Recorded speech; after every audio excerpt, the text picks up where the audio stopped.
give up, don't give up, don't give up, don't give up your day job.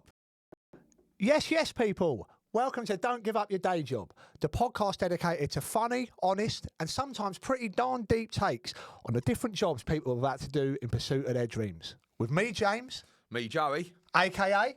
The Bone Brothers. The Bone Brothers. Guys, today we are joined by one of the finest young comedians in the game.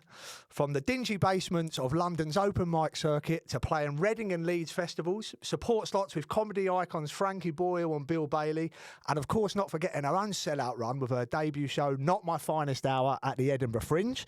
With TV work and the biggest comedy stages on the horizon, we're just glad she's agreed to come to see us before she truly hits the big time. Ladies and gents, Alexandra Haddow. Hello, that's the nicest intro I've ever had on a podcast. I was like, my ego's through the roof now. My copywriting background's finally come to play. You know? She's, I've got to say, I mean, you have it the big time now. You're on Don't Give Up Your Day Yeah, Job. I know. As you can see by the expensive outlay. I mean, this is a lot better than a lot of podcasts. So you're self-made. you're in the lead. Thank you very much. You've got the mugs available from all good. Job done. Yeah, get that branded out there. Yeah, exactly. First and foremost. Oh, thanks for that question, boys. Yeah. Well, thanks for coming on, dude. You've had an exciting week. Right? Yeah, I mean, you've literally just flown back in from Oslo, haven't you, today? Yeah, God, it's just the jet set lifestyle of a comedian. No, it's actually never that jet set at all. But I've been gigging in Oslo in Norway all week. And it's really interesting gigging to different different cultures and different nationalities, because you really have to slow down. I mean, they all speak English, so it's incredible. Yeah. But my usual speed on stage is like what I'm talking to you now, so it's really conversational. Yeah. But they said no, they're very good at speaking English, but obviously you will have to slow it down a little bit, and it's so unnatural to me to enunciate and then you can't use slang, you can't use references of famous people that are here, and so it's quite good. It's quite a challenge, and you throughout the week sort of write more and more jokes about Norwegians, and they love that. That's it, isn't it? Yeah. I was going to say you bed yourself in, and then you get a little bit in with the locals. Right? Yeah. And how's like the difference in humour? Like, I mean, what would be is there anything that they're just not going to get? I mean, I think it's. Difference in humour isn't actually the thing. It's more like difference in the style of delivering jokes and the way that even the rhythm of how because when I did a gig there before last year, it was part of like a bigger tour, but this one was all the same club every night for a week, and I was the only English speaker on, so the other comedians were Norwegian. So I was just going down to like get the atmosphere, because I was like, I don't have a clue what they're talking about. So they're like sort of saying things to the audience, and usually I would go on and reference that, but I was just like, well, here we are. I was going to say, there's a joke in that. Exactly. The token English speaker. Honestly, I had to kind of go on the first night. That was my kind of joke, that I didn't. You could have all been bitching about me and I wouldn't know, and all that sort of stuff. But it's more also like the audiences out there are way more reserved. Right. Yeah. You would never get a heckle, or they're all they're all Scandinavian and kind of very well behaved, you know. I should have gone there when I had my brief stand-up career. You used to do some stand-up, didn't you? Yeah. He wouldn't have cleared that room. They'd have just stayed there out of politeness. Bless him, he's got an holiday out. Yeah. Fantastic. So was being a stand-up always in the mind? Like, because, you know, some people are like, you know, I just knew at 10 years old that's what I wanted to do. Yeah. But I was a class clown. I knew I was going to be on stage and all that. But I mean, how did it all start for you? No, not at all. I feel like if you're middle class, that's probably like, that's a viable career for me when you're 10. But if you said to, like, you know, my parents when I was 10, I'm going to be a stand-up comedian, they'd be like, oh, aye, right. Sure you are. No, never, not at all. Like, I was always into stand-up. I always loved going to watch comedy. And for that reason, I never thought I would be, like, I would never do it, because you're in awe of it, and you know. And I did like Amjam and stuff when I was younger, but I wasn't like from a performing background, really. Gotcha. Like, and I worked in, as you'll probably hear across the length of this podcast, so many different industries and stuff.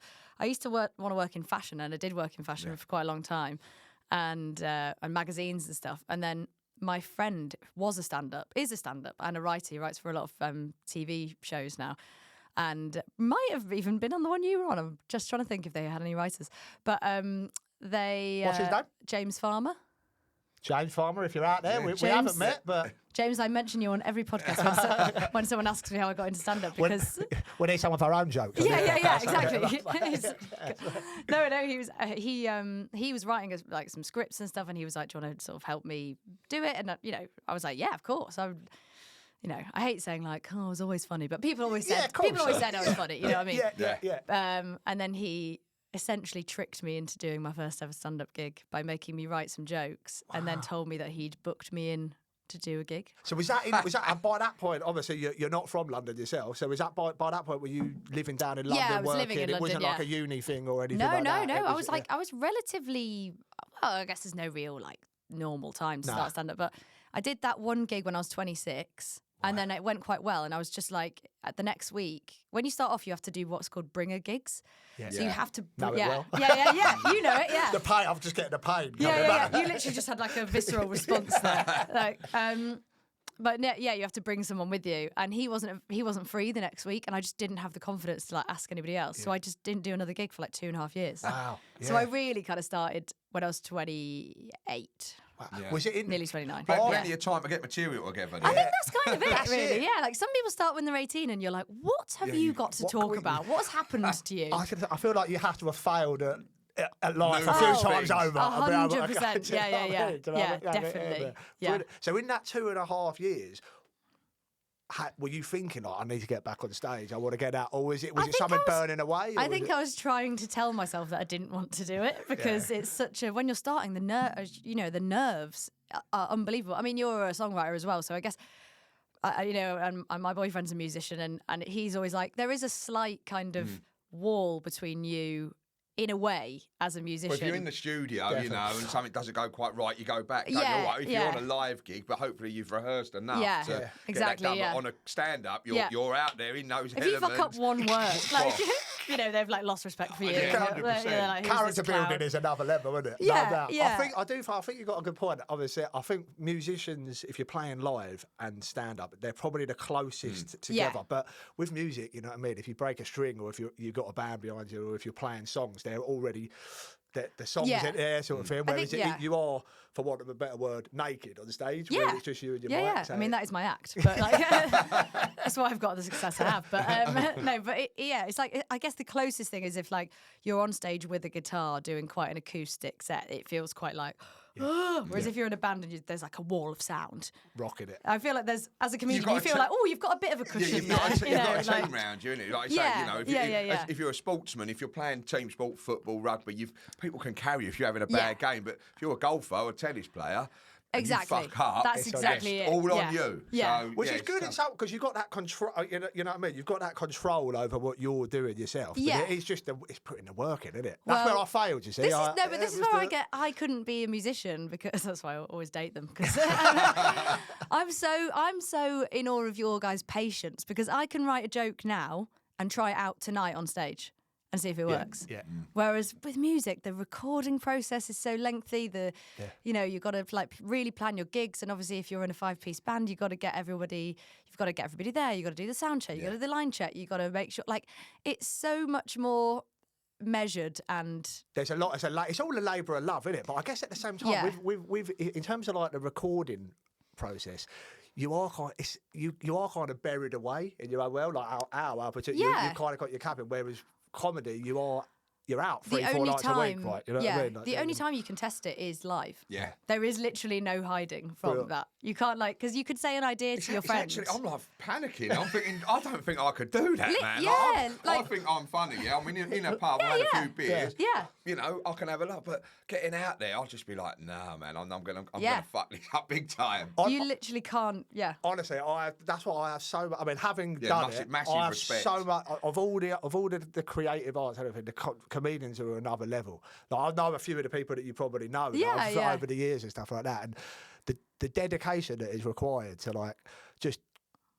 Getting a tight, so it just becomes natural. Getting a tight set, it's phenomenal work. You sort of need to be obsessed with it, I think. Yeah, which most comedians are, if they're like, if they're good. It's like anything, though. You've got to just dedicate your life to it, haven't you? You've got to spend so much time on it. 100%. For that, and you.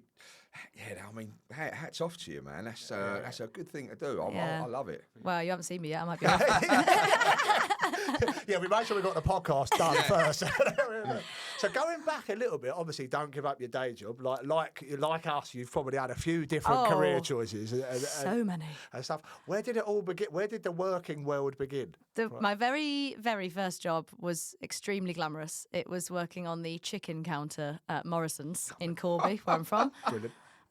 And it was £3.59 an hour.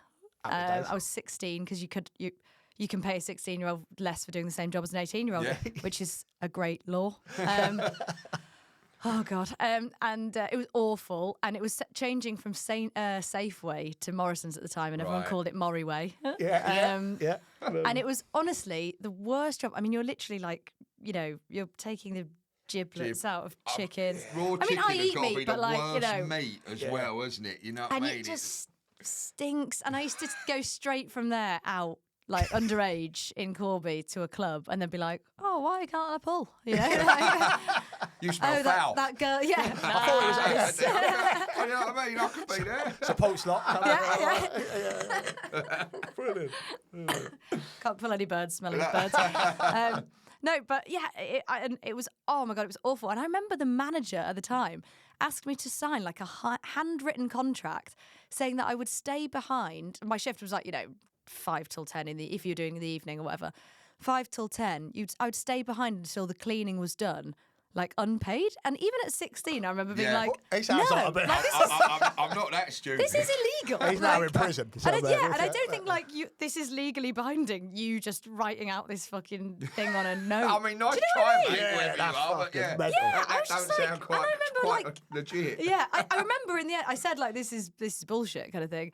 And my boss was like, oh no, you have to sign it. Because I remember in the end being like, all right, I'll sign it because that doesn't mean anything. Yeah, Do you know what I mean? Like Nonsense. you've made that. And then I told like my dad and he was like, yeah, it's bollocks. It is mental when you first start them. You know what I mean? You're just trying to get money to go out. Yeah, essentially. of Like, course, you don't know anything about the working world, and you're confronted with all these little random rules, and and all these people that think they're, People just try and take advantage. in charge don't of they? the UN because they're in like, knew a few of them on the come up. I can tell you. middle management. Big time. Yeah, It's never the guys at the top. They're always kind of all right at like, a shop or something like that. It's always the sort of department managers or whatever. Having done a solid 3 years at Wick's DIY store from Wick's, the 60s, yeah. it was like I had a similar situation. Awful. We spiked our could probably get done for this now. We spiked our Yeah, careful what you say. Yeah, now. no. me and my friend spiked our somewhat of a job's worth boss with Viagra in his tea once. Oh, that's all right. So it's just nice to see him for a change just really flush himself walking around. Nice. Oh God, I bet that was great. How you feeling today? Wasn't in the need for any Viagra them days myself. So Yeah. Good time. So you went to uni, right? Yeah. That was all before uni. That's still while you was at school, or I was just at left school school, yeah. at Morrison's. Then I went to Greg's, best job of my life. I to mean, this to day. be fair, I'd like to work in Greg's. So much free stuff at the end of the shift. Don't know if you were allowed that, so Greg's is just one of them staples that just you just honestly. And it used to be so much better as well. They used to do like fresh bread and everything. Yeah. It used to be like a proper bakery. Now it's kind of more like, I mean, it is a bakery, but it's not like you wouldn't go there for a loaf of bread. It's your hot You know what I snack. mean? It's your hot snack It's your hot go-to, snack, though, yeah, isn't it? You know yeah. what I mean? Like the chicken Yeah. bakes and steak bakes. Exactly, second yeah. to none. So yeah, I think that's where my dad's cholesterol problem started when I worked at Greg's and used to bring home like bags of stuff so that it wouldn't get thrown out, Yeah. Damn right. So I used to work there, then I went on the Asda checkout, and then I've kept that job kind of as I went to uni, like in the holidays, coming back. Which honestly, I used to think, the checkout would be quite sweet, like for a sort of Saturday job, quite a cushy job. It is the worst job I've ever had in my life. You've got every character coming back and forth. Yeah, but just And you have to mind-numbing be as there well. smiling all the time. Yes, hi, have a good day. Oh, awful. And you're saying the same three kind of things all the time. You're saying like, hi, yeah, that's this, please. All right, cheers, thanks, have a nice day. You're saying that for like 10 hours. Mind-numbingly boring. So boring. Soul And destroying. I used to try, so I really, honestly, like, could not have given less of a shit. That was my like introduction to sort of like taking the piss out of awful jobs. Yeah. Because before that, I was quite a goody two shoes, at school and in my first jobs, and then I hated that Asda job so much that I remember like being at my friend's house once, and her dad came home from Asda and he was like, Alex, they're calling your name out on the tannoy. Mate, that's classic. Like, because you're supposed to be on shift. I was like, I can't go in. I don't give a fuck. They but they were so disorganised that you knew you could sort of get away with it because you might have been like, you never told me I was on then, and there were so many of them and stuff that they didn't really know what was going on, so you could sort of get away with it. And I remember one time I just didn't turn in for like a week. So unlike me generally for that kind of thing, but I just hated it so much. I didn't turn in, and I was supposed to be on 6 till 2 all week, so 6 a.m. till 2 on the checkout. It's a long stretch, isn't it? In that one seat, in the hot seat. Yeah, and at 6 a.m, you're the only one there as well. And I remember them calling me at 8 a.m. one day, and they were like, "We're really sorry, but we're really short-staffed this week. Do you mind coming in tomorrow?" I was like, "I can do 6 till 12." They were like, "Thanks so much." I was like, "You're short-staffed." I'm calling the shots. Yeah. Because I was I'm like, not "You're in there. short-staffed because I'm not in." Yeah. Absolute madness. And I remember a guy, the worst shift was 12 till 10, so 10 hours on a checkout, like so boring. And there was this guy that he was on the 12 till. I don't think they put me on a 12 till 10 because they were like, "She won't do it." So they put him on a 12 till 10, and I was like, "Oh mate," and he was like, "Honestly, I'm dreading it. I can't." Like, we were all like 18, 19, like absolutely hating it. And he went to the sort of sign-in sheet, and he wasn't on the sheet, which was a great thing because then you could tell them that your shift was shorter than what it actually Who's was. running this store, Yeah, I know, mate? yeah. I literally did exactly. It is that crossover, isn't it? Yeah. There's obviously something with me and major DIY stores. I had a summer job at IKEA during uni. Yeah, God, you love it. You love it interiors. Like, Why can you not put a I'm flat I'm pack gonna kit together? I'm fucking awful at DIY, so I don't know where that came from. But I remember it was a summer job during uni because it was all I could get, and then. It was kicking off at like 5 a.m. So I'd walk through the park near where we're from, walk through there, get in there early doors. But everyone that had been doing the night shift, the managers, clocked off at like 7. right. So I'd do like 5, and me and another couple of lads, and we'd be out of there by 8, but getting paid till like 2 p.m. or something sweet. like that. Nice It was touch. one of them. Nice touch. Well, we had to clock out. That was the bad thing. So, but you would literally take less money just to not be there. And this guy, he got to the thing, and they were like, "Oh, what shift are you on?" And he was so elated that he could get away with it that he panicked and he said 12 till 2, and they were like. A 2-hour shift. Hang on, we'll go and check the official. They were like, "You're on 12 till 10." I was like, Yeah, he's always say overdone 12 it. till 4 or 12 till 5. yeah. Yeah, and but he just sort of came back like he'd just come out of Shawshank, just like trudging back to his till. I was like, "You fucked it, mate." I just remember them You've days ruined so it for well. everyone, Yeah, you man. ruined it for everyone now. I remember them days so well. Like, at first, you're like, earning a bit of money, and then you just get to that point, you're like, "Fuck it, I need to."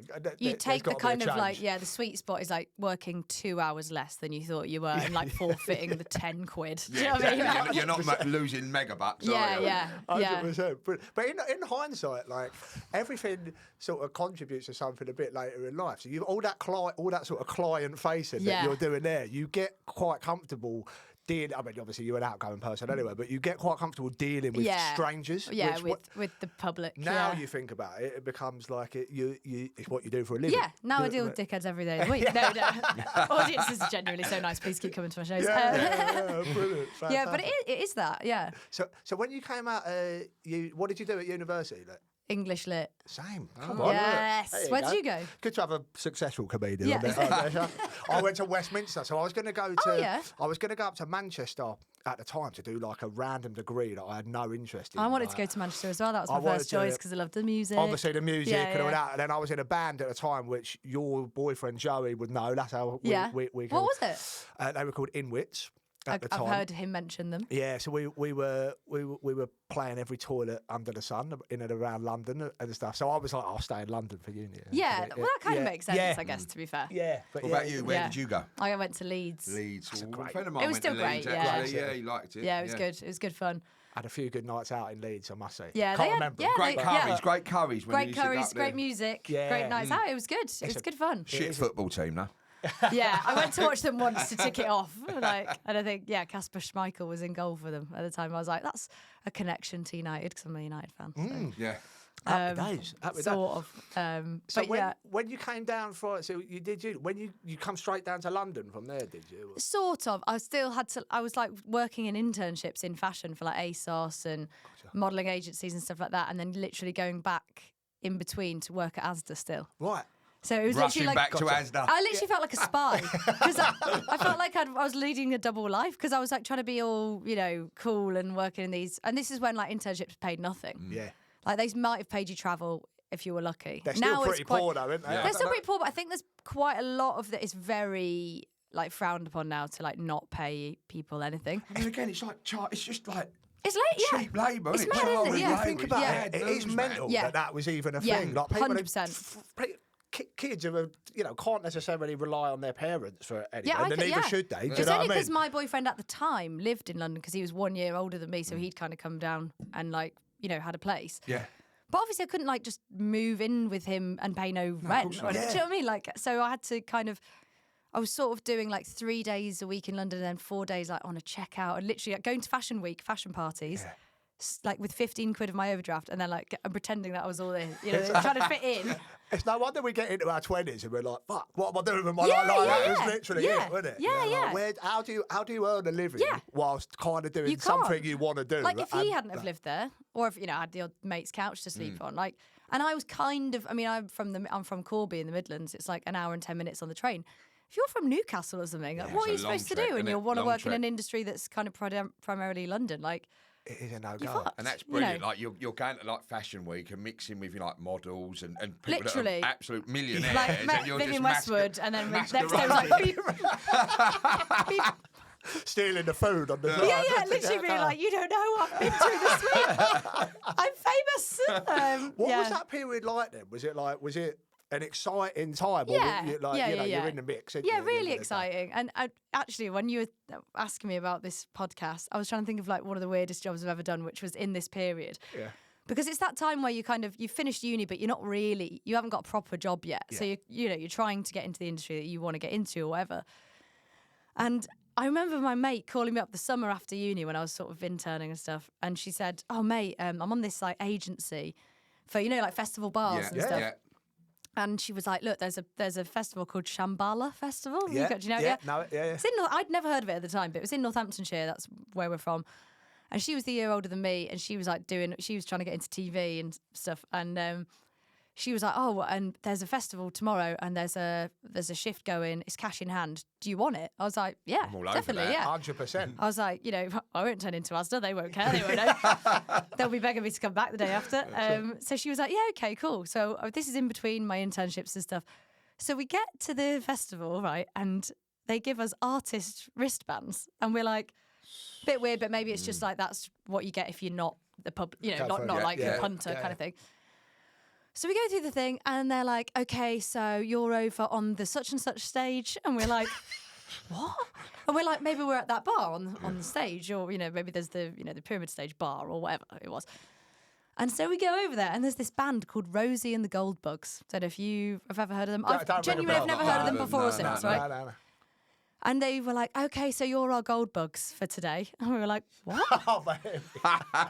And they got out these, which had been used quite a lot. Like a morph suit. Oh dear, Yeah. dear. Gold, like, spandex onesies. Peak Like, summertime. Yeah. No, literally, no, yeah. Full on, like, skin tight, gold, only our dear. faces out. And they were like, we said, what's this? We thought we were working on the bar. They said, no, you're our dancers. Fuck me. And we were like, what? They said, yeah. You've just got to go round the crowd, like the hour before we're on, and say, like, Rosie and the Goldbugs are on the such and such stage at 5 o'clock. And we were like, well, fuck it, we're in. Sounds So, like yeah. To be Why fair, not? as festival jobs go, it I was sounds like, quite this is better than straightforward. serving pints to people all day. Yeah. But this festival, which I now know, is extremely hippie. Yeah, big time. Like, Yeah. put it this way, there was not a lot of drinking alcohol going on there, but there was also not a lot of Strange sober smell people. in the air, I Yeah. imagine. Like, I think There's a lot of those people people... seeing snakes and stuff over A lot of people, I think, thought we were an illusion. Yeah. Like, do you know what I mean? Like, go around in a gold catsuit, being like, Rosie and the Goldbugs are on the such... Like, and you could tell they were like, cool, man. Like, all this sort of stuff. And then we had to get on stage and dance with them. And, Brilliant. and it was absolutely mental. And there's a picture, I mean, I'll send it to you so you can use it for this if you want. Yeah, quite There's a picture of us backstage, like, just being like...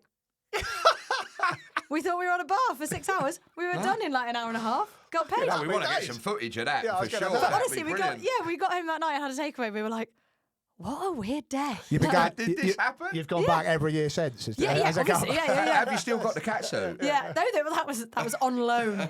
Can you imagine the state of it? It was Oh, definitely dear. like very sweaty from other people that had been on their tour. I've never been to Shanbana, but I know quite a few people. I know, which is in line with what you were saying. There's a girl I know who's like a yoga teacher, and they do all of that. It's Oh, a It was massive very- thing, for that, weren't they? It's like It was very, yoga teachery, spacey. all of that. A lot of people on shrooms. The states Yeah. I've been Yeah. at festivals, it probably would have been my mom. Yeah, I mean, it was a nice vibe, you know. It was very nice. Oh, But I it's mean, chilled people out. were like spaced, Sure, yeah, like no. really spaced. No wonder they needed people to like remind them there was a music festival going on.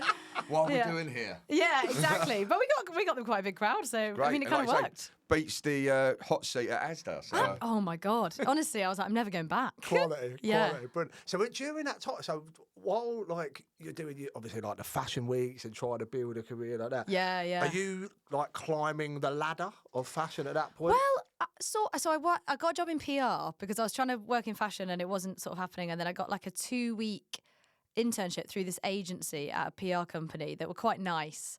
And then they offered me a job. And I was just like, do you know what? It's kind of adjacent to magazines and stuff. And I need a job, you know? Yeah, of course. Yeah. That's that moment, isn't it? Yeah, It's like- exactly. You know, so I took it and I loved working there because I met a lot of my friends there and stuff. And it was a nice company to work for. It was quite small and it was in Soho. So I was out in Soho every night at 22. Yeah, You know that's what I mean? yeah, Part of it when, Yeah. when you're getting older, when Yeah. you know you've started out, and it is about, like you've said it about when you was working for the media company as Yeah. well. Like it's actually the buzz and the vibe Yeah. of being Yeah, in yeah, and yeah. around, like You certainly just felt London. like, yeah, I that's love it. exactly it. We loved it. Well, when I came out of uni, I ended up working. Like I said, I went work for a media agency. Sony Music was the client. Oh, at yeah, the yeah, time. yeah. So I literally didn't know what job I was. Like, I went in. I just sort of applied for someone Yeah. I knew. Go in, obviously went into music. So I was like, no idea what I'm doing job wise, but just having the crack all the time was enough. That was enough. That's, yeah. part that's of it. honestly It's all like, part of it, that's, innit? yeah, Yeah, I would yeah. not have stayed there for the job. I was awful at the job. Yeah, same. I was like, were you in PR No, as well? or not? I was more like media planning and stuff like that. But it was Oh, like, okay, while yeah. I was on Sony Music, I was like, this is great. I'm going down to the Sony offices and that. It was when they Yeah. lost the account.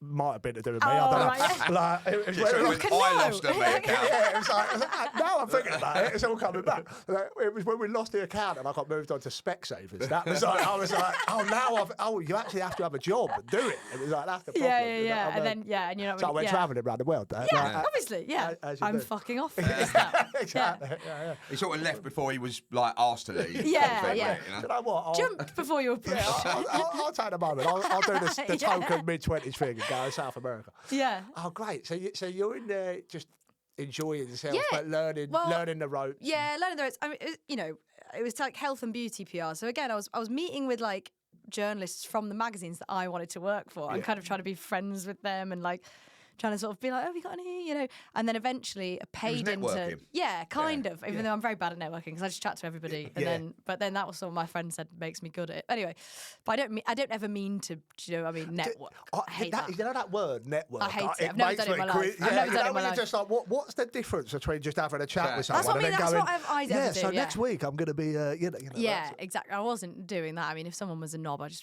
wouldn't Walked speak to them. off. Yeah, wouldn't speak to them anyway. good approach, Yeah. actually. And then also I was working for that, and then this paid internship came up at Look magazine, which is now defunct, but you probably remember it. Yeah, yeah. It was a bit sort of Grazia-ish, and it was paid, but it was like 11 grand a year, right? So it was fuck all, but it was something, and it was 4 days a week. Sweet. So I got a job as a waitress at a local pub. I used to live in Wandsworth Town at the time. So I got a job basically kind of like 4 shifts a week there Sweet. to kind of top me up the Alma. Oh, Ah, so yeah, yeah, It's a great yeah. pub. Yeah. My Yeah, friend yeah. literally Yeah. lives around the corner. That's a Really? great Yeah, pub. we used to go to the ship for Yeah. our like post Alma, our work Yeah. drinks. Shit was Yeah. cool on a Sunday, wasn't it? I Yes, it was thought. always a Always cool sesh on on a the Sunday. Yeah, it was mad. Lovely yeah. little part Back of in the town, day. that. Yeah, it was. Yeah, I don't know. Yeah, I haven't been back for ages now, but yeah, so I worked there as a waitress to like top me up essentially. So I was working like 7 days a week for Fucking a long time. grafting. Fair Yeah, play. no. Like, Yeah, you know what I mean? grafting, It's but I was, work ethic, but, isn't it? I was still like excited because I was finally in magazines rather than PR, which I hated. found Yeah. in your groove a little Yeah, bit. yeah. So you don't, and also I don't mind waitressing. You know, waitressing after you've worked in shops, I think is like it seems like a fun, Yeah. like most people non-career are all right, job. aren't Do they? you know what I mean? I mean, they're out for a night out, so they're Exactly, you're yeah. always going to And get you one can have a wanker, drink and but- you get a bit of food. I guess and- when you're working at a place like the Alma, for those who don't know, it's quite a good mix of people as well, isn't it? It's all Yeah, like yeah. young professionals, or like you can have the Yeah, crack, right? it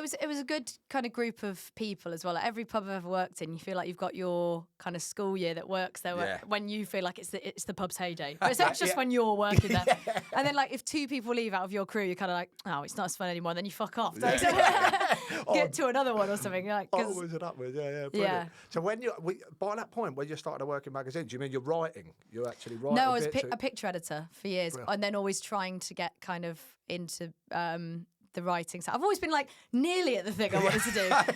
But I kind of, ended up doing a bit of writing as well. But my actual job was the picture editor. But I used to love and do a bit of photography at fashion weeks and stuff like that. I was never like a photographer, but I loved that as well. So even, I kind even though, like you're saying, you was sort of plodding along, but you actually had quite a, it looked to me like you was getting there nearly. You know what I mean? Yeah, definitely, yeah. And nice little trajectory as well. yeah, it was definitely it was closer, and I was on fashion shoots and stuff like that. So You're I gaining felt experience in that industry. So you're going well. And I enjoyed it, even though it wasn't writing. Actually, I really liked the visual side of it as well. So I really enjoyed that. And then there was a bit of a sort of that. Basically, it was an 11-month internship. So that because if they give you the thing, if you're on the books for a year, they then have to give you like the pension and the benefits. So they try not to do that. And I'm just a trick, corporate mug off. Heaven forfend. Somebody has human rights. And so, but basically, my boss really, really liked me. So it's supposed to be like an 11-month thing, then a month break, and then like get someone else in for 11 months to kind of give people a leg up. My boss really liked me, and then I sort of left. I had to be sort of away from the company for a month, and then she was like, and then I'm just going to get you back. And I was like, okay, great. Thinking then it will be the proper That's job. a full proper time, job, right? Yeah. And then it was just like I went back, and it was just like it was for like the same money and everything, and I was like, hang on, right? Still legally as an internship, or now? Yeah, just but being paid, but like being paid nothing really. Yeah. And I don't know how I had the balls to do this really, looking back, but I just was like, I'm off. Yeah. Because what had happened is in that month, I'd got a week's freelance work at More magazine, which isn't around anymore either. Yeah. And There's it a little was bit of a pattern great. emerging. Yeah, Have no, you finished these magazines Yeah, I know, off once and for all? They've all gone. I mean, literally most places I've worked are now defunct, but that's just the whole magazine industry, that's the sadly. industry. Yeah, for sure. but yeah, I'd got a bit of freelance work, and it was paid Decent really well. money, Yeah. Really decent compared to what I'd been on, So your eyes had been opened, and you And thought I'd kind actually, of done well on that week, and they Yeah. liked me, and they were like, "Oh, have you got any other dates?" And I was like, "Oh, well, I think I'm going back to look," thinking I had a job, kind of thing. Yeah. And purely based on that random week, I just sort of was like, because that was kind of 2.5 weeks worth of money in a week. 100%. So I was just like, actually, I would still be on the same money if I got 2 weeks work a month. Yeah. And so I just told look You to You had your stuff eyes it, open, basically. didn't you? You had a little taster and thought, go for it. I've mentioned it before on a previous episode. Like, I never even really knew freelancing was a thing. I didn't. Growing up, I didn't at all. So one of the things I always struggled with was like, I kind of don't like being put in a box necessarily. Yeah. I wasn't thinking like long-term career. Yeah. I kind of want that sort of freedom, but to do something you love and when Same. you're there to work. When I found out like, people actually pay you as a freelance copywriter, and you can earn a decent wage, but being free to do your other bits. Yeah. I was like, this is me. Yeah. This is me done. I mean, Do you know just what like I having time off. Yeah, That's basically. I mean, let's not beat What that he means hook is here. we like doing nothing. Yeah, just a cup of tea and a it's literally I'm all freelance, and I've Yeah, got a week off. and these days you can work remotely, so I mean it's an even bigger. No, I genuinely didn't know, and I still was a bit dubious of it because I was like, even though I am that sort of person as well, this thought of a salaried job now like makes me panic, whereas it makes most people feel secure. Like I'd be like, oh my god, no. Yeah. I have to be grown up. No. But I think my dad. I've literally had 1 or 2 proper jobs since then, as in the same field but salaried. I've been freelance literally the whole time since, and I did straight off the bat. I did really well with freelance bookings, and I was like, I'm going to stay doing this. It's a people industry, isn't it? As well. Like once people know, You're basically just like if you can do the job and you're nice and you make everyone a cup of tea, and you're in. You're in. It spurs you on as well because you've got that responsibility. You're your own boss to a point. Like you've got to manage your time. It's like, you know, I drive a black cab or I run my business, and it's like my mates would be, that'd be a great job. Like you just wouldn't have to go to work. I'm like, you wouldn't get paid. Yeah, you like, still and you know, you have to work harder to get that money. And your thing, I bet you have the same thing as us as well, is that. So it's my birthday this weekend, and I'm like, right, I'm taking Friday and Saturday off, the biggest days for a comedian, right? Yeah. And you're like, one weekend of the year, you're like, I'm taking a weekend off. And then, you know, you're getting offered gigs, and you're like, no, I'm taking the weekend. You almost want to be like, don't offer me gig. I don't want to know what I'm missing out on. Because you can't say no. You're always like, yeah, I'll do that. And then you're like, oh God, you know. That's exactly when I was in the cab, you end up working more because I just couldn't have a day off. I just wouldn't get out of it because while I was out, I'd be like, I could have been earning a couple of £100. That's the thing, and you have to try and not be in that mindset. It's difficult though. Yeah, it's difficult. I also think like, which would be the same for us and anyone that's been self-employed. You know, you've inadvertently, in the prior to getting more work, you've had periods where you're completely skinned. 100%, yeah. So that just drives. As soon as you come you in, always it's like driven by that. Yeah, that's it. Do you know what I mean? Yeah. So once the work is there, you're like, fuck. Yeah, I've got to take it while it's there. Feast or famine. That's the thing, feast or famine. And and even when you're doing quite well, you know, the cash flow is sometimes fucked. Because you you're go like, out for your birthday for 2 nights on the bounce, and then you're like, you're going to smash the life out of it. And exactly. And my birthday's on International Women's Day, and so there's loads of like female comedy nights around here, and I'm like, you're talking yourself out of it, Alex. I'm not doing it. But then I have to then organise and say like, right, I'm having a party, because then I'm like, right, I'm doing, you know, I have to have a party. Every year I'm not going to have a big do this year, and then every year I'm like 50 people. Go, I'll let everybody. Was it 21 again? Yeah, 21. 21. Oh my God, no, I'm so old. You should. I bet you're not as old as me. You should actually do a gig on your birthday one year, or just send a card round. So exactly. Just put a tenner in it. I like that. Yeah, just put what you think the show is worth, guys. So during that period, while you're freelancing, you're writing. Yeah. That's when the comedy first started. But I was doing that for like a good sort of. Oh, actually, yeah. I guess like 4.5 years till my first gig. Right. And then sort of 6-7 years until I started doing it properly. I actually went away. I went travelling for like 3 months. Nice. Because I got a couple of grand when my granddad passed away, and my sister was like, I'm going to put this towards, she lives in Corby where I'm from, I'm going to put this towards like getting a house with my boyfriend, and I was like, I'm going to fuck off for 3 months. Right. Good on you. Yeah. And so I did that, and I remember really being disillusioned with my job and stuff at the time. I was working for like an online magazine at the time, and I was just like, I'm so bored. Like I'm so like bored with this now. Yeah. And so I literally came back from that trip, and I was like, do you know what? I'm gonna gig again. As in, I'm gonna do like. Brilliant. And I remember I wrote down, try and do 3 gigs a month. I've got 3 next Friday. Like it's mad. Like it's mad. And then and I just thought, I never ever thought it'd be my job, honestly. So how long ago was that now then? That would be 7 years in April. 7 years next month was kind of when I counted it properly. Where did you go on this life affirming, like decision making? Where did you go? Went to Southeast Asia, like a cliche. Cool. And then that was the one that kind of I was properly on my own, which I'm glad I did. And I really thought I would be like end up being this like traveling woman. And I got there and I was like, not for me. Put me in that 5-star hotel, please. Oh no, I didn't mind that. It was more like I really missed like the British sense of humour. Yeah. Like I really missed the kind of the culture, I guess. Totally. So I mean, I'm really glad I did it. Like really, really glad. And then I went to visit my pal he was teaching in South America. So I went there for a month, but that was a bit nicer because I'd kind of exhausted my like small talk, social, meeting new people thing. Yeah, sure. And then me and him just sort of chilled out for a month. And then I came back and organised to do a gig, and then became obsessed with it, and then somehow became a professional comedian, which is insane. Brilliant. How's that trajectory sort of come along then? Because I'm familiar with the open mic circuit in London, which is it literally is like because now people say, oh, you work so hard and everything. I'm like, I don't think I do because I've worked 40-hour weeks, 50-hour weeks. Yeah. I've worked 2 jobs to try and do the thing that I like.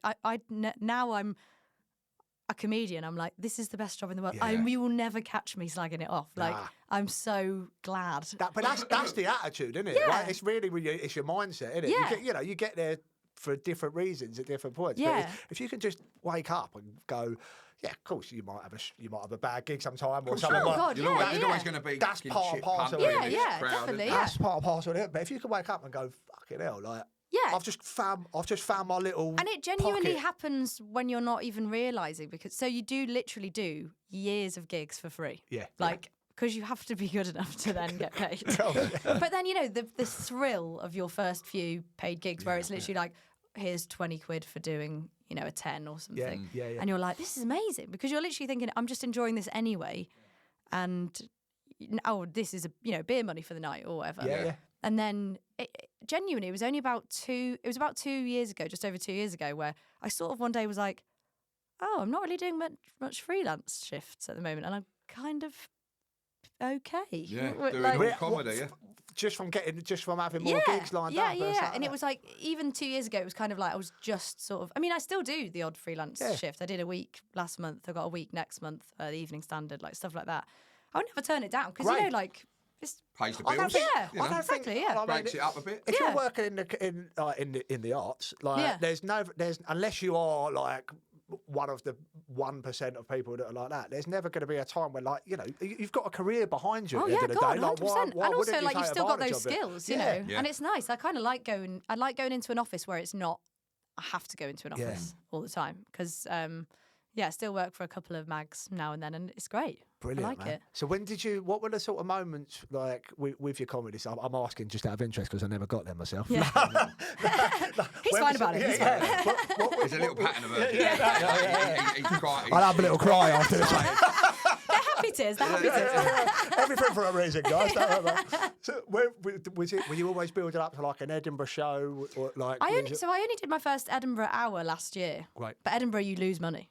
Yeah, It's yes. insane. Because People you've got think to put it all out. You've got to lay it all on yourself. yeah. All the When you're promo starting, and that, Yeah. I made a tiny bit of money, which everybody is saying is like the equivalent of, like, you know, being a millionaire. Didn't you am I going mad? I remember seeing you on the. Didn't you basically sell out every show? Yeah, somehow sold out every show. I I mean, honestly that's don't know quality. how. I mean, that is great. good. Yeah. For anyone that hasn't been to Edinburgh or you know, Yeah. has been either performed but mainly been to the festival, to have like a sellout run, Yeah, it is. and when you're on the come up, it is mad. A That's- real yeah. achievement, isn't it? Yeah, no, thanks so much. Yeah. Thanks to my agent, Yusuf. If you I love need so any much. PR for you,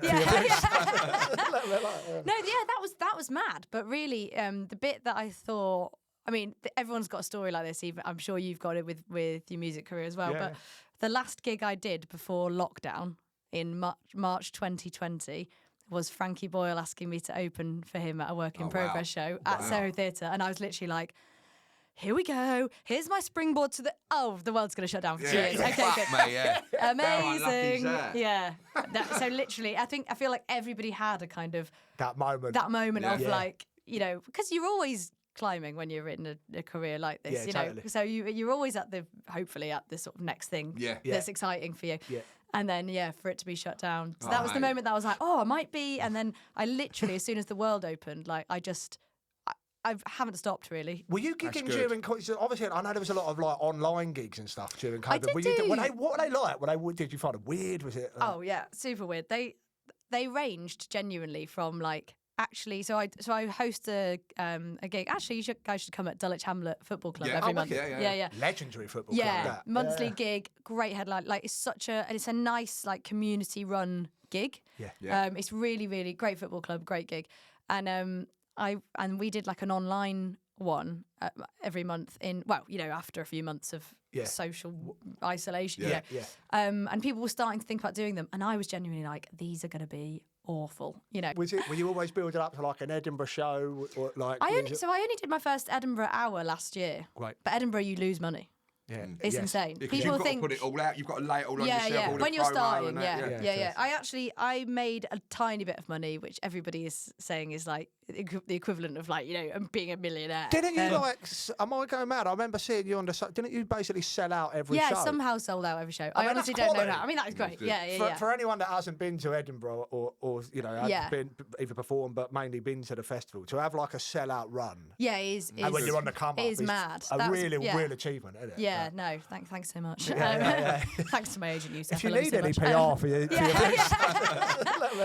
No, that was mad. But really, the bit that I thought, I mean, everyone's got a story like this. Even I'm sure you've got it with your music career as well. Yeah. But the last gig I did before lockdown in March 2020 was Frankie Boyle asking me to open for him at a work in progress show at Soho Theatre, and I was literally like, here we go. Here's my springboard to the world's going to shut down for 2 years. Okay, good. Mate, yeah. Amazing. that? Yeah. So literally, I feel like everybody had a kind of That moment. of like, you know, because you're always climbing when you're in a career like this, Yeah, you totally. know. So you're always hopefully at the sort of next thing that's exciting for you. Yeah. And then, for it to be shut down. So that was the moment that I was like, oh, I might be. And then I literally, as soon as the world opened, like I haven't stopped really. Were you gigging good. during? So obviously, I know there was a lot of like online gigs and stuff during COVID. I did What were they like? Did you find it weird? Was it? Oh yeah, super weird. They ranged genuinely from like actually. So I host a gig. Actually, you guys should come at Dulwich Hamlet Football Club every month. Yeah. Legendary football club. Yeah, that. monthly gig, great headline. Like it's a nice like community run gig. Yeah. It's really really great football club, great gig, and we did like an online one every month after a few months of social isolation. Yeah. And people were starting to think about doing them, and I was genuinely like, these are going to be awful, you know. But because the guy that runs the gig is a TV producer, he'd really thought through how to make it work, and he had like almost like a TV show like title intro and stuff to make people almost think they were watching like a show. Yeah. And he also did so we had like 400 people on the first one. Wow. Quality. That's brilliant. On Zoom? Was it on Zoom? Zoom, yeah. And I put like a big sheet of like pink silk and put it behind me, so it was almost like I was on stage on the camera. And then what he did was he got like 30 people that were kind of like friends and family. They were the only ones unmuted, and they realised that they couldn't, you know, do anything else apart from respond. No. Yeah. So that there was Little like a trick laugh of the trade. track. Yeah. So love there was it. like a laugh track with that, because if you have 400 people on unmute, people are like washing the dishes. Yeah, They're like, yeah, you know, yeah. and it doesn't work. So that was I think that was the first one I did. And honestly, we had such a buzz. I think it was that peak of isolation where people were like, we need something that feels. And were people And it paying? was getting Yeah. out, getting So out, you yeah. It's like a fiver or And something, it's, yeah. I did find that whole period, people like made an active effort to support as well. 100%. You know what I mean? You know, I think that and they really did like try and support us, and they just whatever they raised, they just divided it between the acts. So it was like headliners essentially taking a cut, so that smaller performers that had maybe like just kind of not quit their jobs, but maybe like me, that had sort of been like, I think I might Just start be at able the to. moment. The Oh thing is, shit! I mean, you know. obviously COVID and the isolation was a nightmare, but Yeah. it did actually bring people together, didn't it? absolutely, And it did actually yeah. want, because at one point you couldn't speak to anyone else apart from the person you lived with. Yeah. Actually getting out and communicating with other people, whether it be online. It just felt It live. felt Well, it good, was didn't it? live, Yeah. and Yeah. it felt like you were having some connection with Yeah. people, but some of them were horrendous. And I mean, literally the worst things, because no one had put any thought into it. Nobody, you know, people were then like, oh, we're going to do a corporate and try and cheer people up. Do 45 minutes. And you're like, 45 minutes on Zoom? No. Yeah. Like, and it's, you know, everybody's unmuted, people are chatting, or worse, they mute everybody. Brilliant. So you're just pausing for a laugh that isn't there. Yeah. Oh, Yeah, that's, So it that's must tough, be that's like, because tough going. awful. Honestly, awful. it must have been Awful. such a like. It is one of them. Like, such a.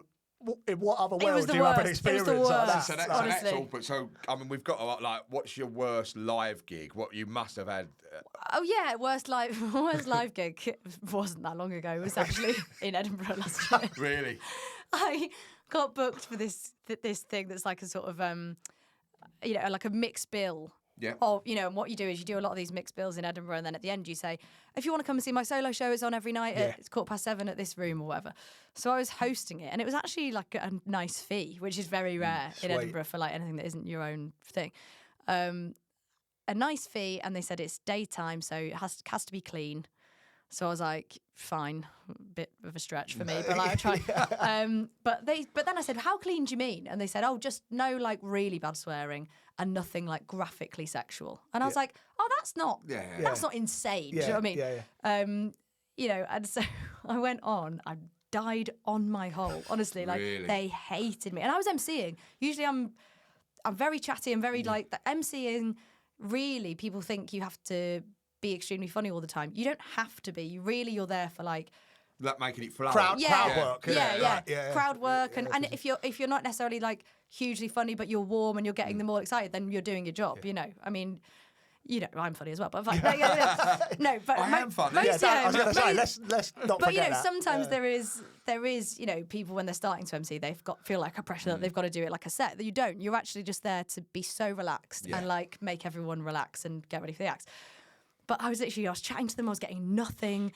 And I realised there was no kids there because I think it was daytime and the kids had gone back to school in Scotland. Right. So I think I was like, oh, maybe they all feel a bit patronised because like, there isn't any kids here, but the set is so clean and it's all a bit like... Said, fuck one. That kind of thing. It was all adults and stuff. So went out again after the second act, died again. I was like, oh my God, they absolutely hate me, right? They hate me. And I was really like, I don't know what I'm doing here because all I'm doing is trying to chat and then like throw the odd joke in. And then I did a joke. I was like, do you know what? Maybe I'll do an adult joke. Again, not graphically sexual, no swearing. It was about circumcision, right? This is about Joey, actually. And love it. And honestly, they all went, oh God. And I was just like, oh my God, this is just I can't get them. I've tried everything. And they're not on side. I came back and I saw my name on like the show report, and somebody had grassed me up for doing a circumcision joke. No way. And I was Who just was you like, playing to? Like the fucking women's institute or something? I was just like. I just came out and I said to the organiser, I was like, look, I'm really sorry, like, I've just died. Like, I just could not do it. And then I did like their nighttime version and it was great. it is so, I mean, obviously, you're a schooled comic by this point. Yeah. It is so, like, sometimes you just get a crowd and they're just, you just just like, do you know what? I don't even want to make you laugh. You just Fuck can't. it. Yeah, you just absolutely That can't. was my excuse when I cleared the room up through that. No, you do. Like, especially gigs in like posh venues, so difficult. Yeah. To get them like. Just get them going. What's the comedy circuit like that? Is there still a lot? Because I mean, our uncle actually ran a night at the Comedy Store. Oh yeah, for 25 years. Really? Yeah. Like it's Can you get me in? yeah, I would have done. It's not going on anywhere. What is it called? The Edge. The Edge. Every Tuesday night at the Tuesday Comedy night Store. at the It was like a Comedy Store, political. It was like a satire no night. way. Yeah, it was good. So a lot of the comics that came through. From like Joe Brand going all the way back up to like they did all his really cool, yeah. So it's a bit, but like Ian Stone was a Ian good friend of Stone. his. Oh, I He's love quite- Ian yeah, Stone. He's He's a great, good yeah. guy on it. oh, you're gonna. I've met her. What's the lady called? She's brilliant. Sarah Pascoe. Sarah Pascoe. Yeah.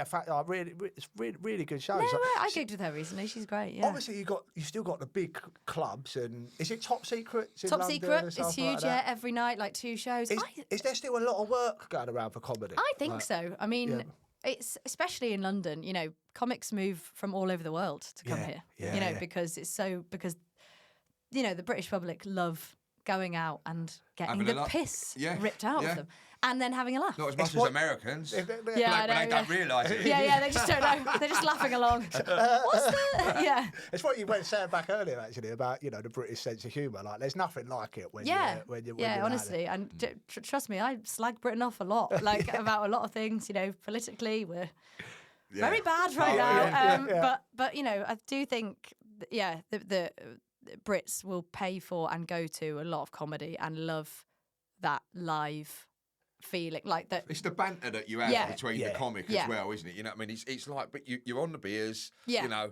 someone says something, and it's just complete back and forth, you know. 100%. And it's, I think it's great. I mean, even nationally, the circuit is great. Some people are like, oh, the circuit's dying. And I'm like, I don't know, just there seems to be new nights. Yeah, it's always popping up everywhere. People do stuff. Positive outlook again. Yeah, that's the what key, I mean. isn't it? You have to. And if it's not there, create one. I've run loads of nights in the past, especially when you're starting out, to like get yourself stage time. Make it. And you're DJing as well. Let's not forget you're DJing. Yeah, I've become an accidental DJ. Superstar DJ and comic. That is actually mental. My mates rip me all the time. They're like, Alex is now a DJ. Yeah, I've seen the night. I need to get there. Oh, I mean, you need to come. It's we're of a great. similar age. Drop the name in it so people so know. in Indie Amnesty, I started that by accident as well, and I was gonna.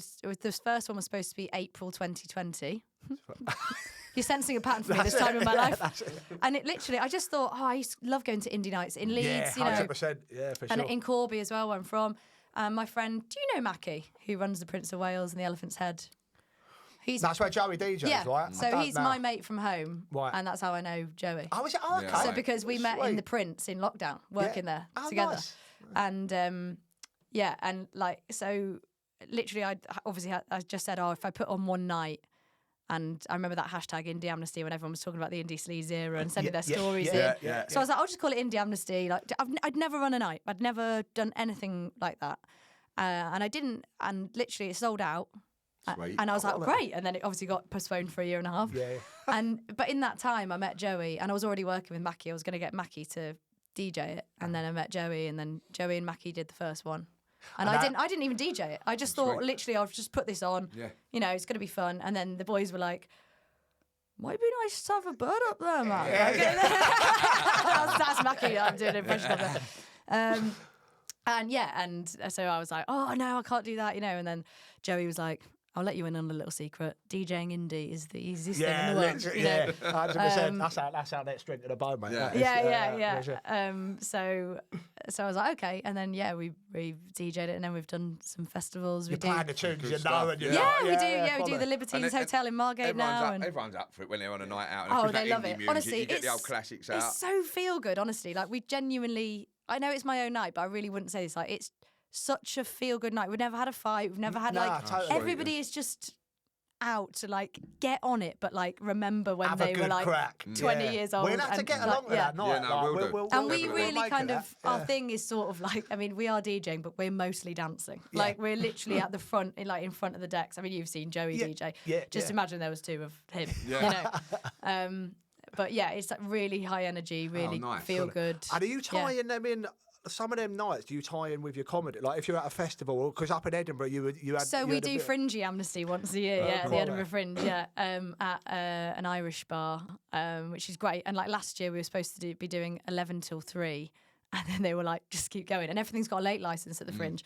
So, 5 a.m, there was still 300 people in this bar. Grafting. It was unbelievable. That's good. Mad.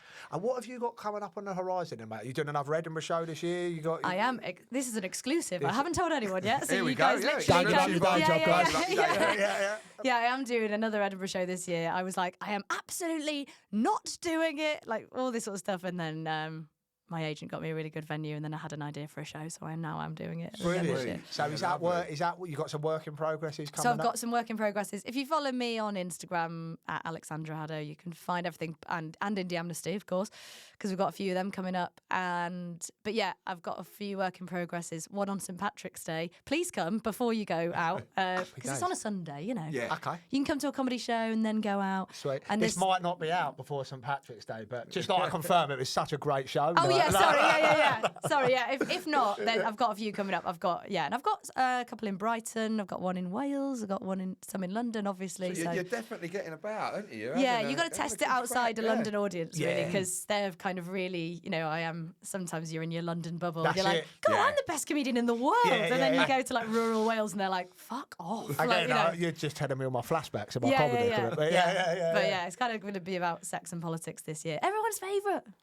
There's plenty of that go around. Yeah, exactly. Happy bits. All right, mate. Well, listen, it's been so great to have you on. It's been a real honour for coming down and chatting a little bit about your jobs and where you're at now. Yeah, my accidental jobs. It's been fantastic. So at the end of each show, we ask our guests, like, because of where we've been on Road to a Million and stuff, who would you choose to be your partner on Road to a Million to try and win the money and do some like mountain climbing, swimming, and does it have to be someone I know, or can it be like? It could be anyone you want. No rules in this game. No rules.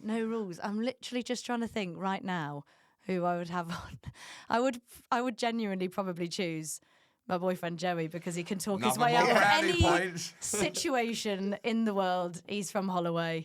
Yeah. I'd be safe. I was going to say we could have a chat, but the first time I ever met Joey when we were about 18, I was like, God, he's like a kindred spirit.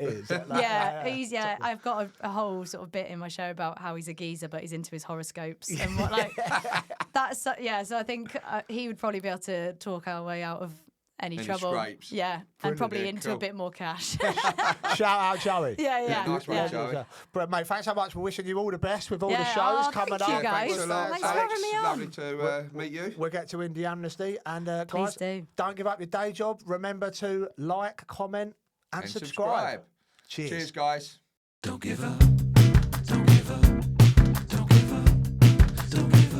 your day job.